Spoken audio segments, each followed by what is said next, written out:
Professor doctor بلال سہیل صاحب نے ایک نظم لکھی ہے جس کا عنوان ہے یاد باقی ہے، اور اس نظم میں بھیرا کی خوبصورتی کو اس انداز میں بیان کیا ہے کہ آپ الفاظ سے ہی بھیرا کی خوبصورتی کے مداح ہو جاتے ہیں۔ تو آئیے نظم سنتے ہیں، یاد باقی ہے۔ بھلے مانس سعید ارواح سے ہٹ کر ہمارے شہر کی شہرت پتیسا پھینیاں مہندی تھی، لوہے لکڑی کی کاریگری بھی اہل بھیرا کی ہنر کاری، تخیل زندگی سے پیار کا بے ساختہ اظہار انمٹ تھا، جسے شاکر علی جیسے ہنر پیشہ نے اپنا گھر سجانے میں بڑی چاہت سے برتا ہے۔ ہمارے وصف کاروں نے نفاست اور تناسب کے کچھ ایسے ڈھب نکالے تھے کہ شیرینی پتیسے کی مجسم ہو کے مہندی کے رچاؤ میں علامت بنتی تھی۔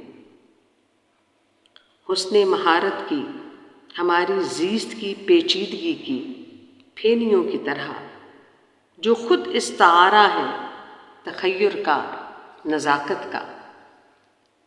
ہڑپا، ٹیکسلا، موہنجو داڑو سے سمرقند و بخارا تک ہر ایک تہذیب، چین و مصر و بابل ہو کہ لاطینی کنارے ہوں، خداوندان صنعت کی ہنر مندی سے یہ پیغام ملتا ہے، تحیر، شوق، محنت مشترک ورثہ ہے دنیا کا، جسے ہر حال میں ہم نے بچانا تھا۔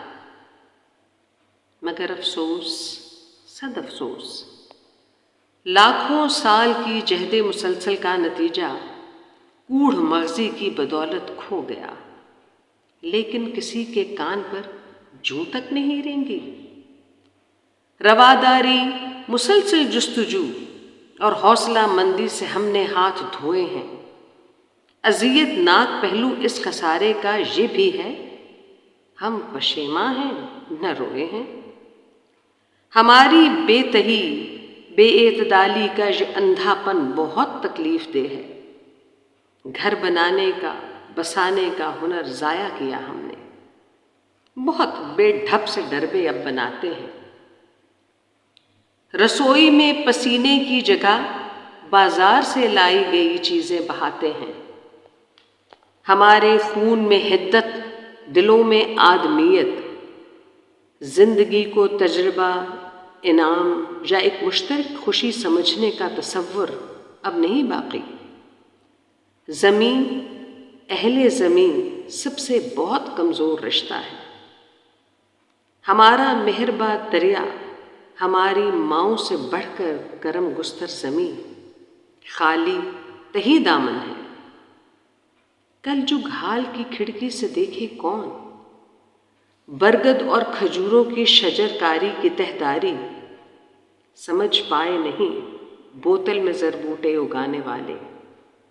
کیسے ختم ہوئی آنچ رشتوں کی، تعلق میں، تجارت میں، تخیل میں؟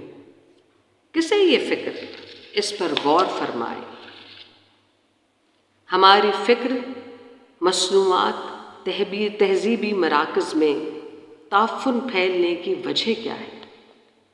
پھینیاں، مہندی، پتیسا، چوب و آہن کی دلوں پر نقش، وہ موجز نما کاریگری افسانہ ہوئی۔ اب فقط ایک یاد باقی ہے، فقط ایک یاد باقی ہے۔